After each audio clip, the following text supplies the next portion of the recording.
ধর্মীয় ভাবাবেগে আঘাতের অভিযোগ। ঘাটালে মুখ্যমন্ত্রীর কুশপুতুল দাহ। বিধানসভায় দাঁড়িয়ে রাজ্যের মুখ্যমন্ত্রীর মমতা বন্দ্যোপাধ্যায় কুম্ভ মেলা নিয়ে কুরুচিপূর্ণ মন্তব্য করেছেন বলে অভিযোগ। তারই প্রতিবাদে রাজ্য জুড়ে হিন্দু সনাতনী মঞ্চের পক্ষ থেকে প্রতিবাদ জানানো হয়।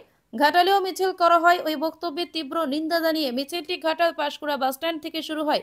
তারপর ঘাটালের সেন্ট্রাল বাসস্ট্যান্ডের সামনে পথ অবরোধ করে মুখ্যমন্ত্রী মমতা বন্দ্যোপাধ্যায়ের কুশপুতুল।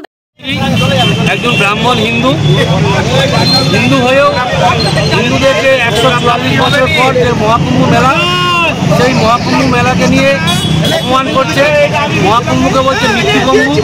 তো এই জায়গায় আমরা চিন্তিত যে আমাদের রাজ্যের মুখ্যমন্ত্রী একজন হিন্দু ব্রাহ্মণ বা অন্য কিছু, তিনি হিন্দুদেরকে নিয়ে বারে বারে আক্রমণ করে আর হিন্দু ধর্মকে বারে বারে নিচু দেখায়, ছোট করে, অপমান করে। তো সেই জায়গায় আমরা যারা হিন্দু রয়েছি আমরা খুব দুঃখিত এবং আমরা বেদনাদায়ক ওনার কথা শুনে।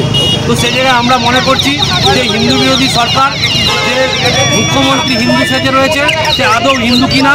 যদি হিন্দু না হয় তাহলে অবিলম্বে এই যে প্রতারণা, সে প্রতারণার উপযুক্ত শাস্তি পাওয়া উচিত এবং হিন্দুদেরকে অপমান করেছে সেই বিধানসভায় দাঁড়িয়ে ক্ষমা চাওয়া উচিত।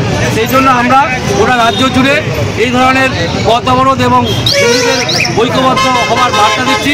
কারণ এই সরকার হিন্দু বিরোধী সরকার, হিন্দুদেরকে আস্তে আস্তে চক্রান্ত করেন, বেড়ে ফেলার চক্রান্ত করছে। তো সেই জন্য আমরা বারে বারে একটাই কথা বলবো, হিন্দু ধর্ম যার যার, রক্ষা করার অধিকার তার তার। তো সেই জন্য আমরা সবাই, আমরা যারা হিন্দু সনাতন ধর্মের মানুষ, সেই ধর্ম রক্ষা করার জন্য আমরা সবাই সেই ধর্মকে কাঁধে তুলে নিয়েছি আর রক্ষা করার দায়িত্ব আমরা পালন করব।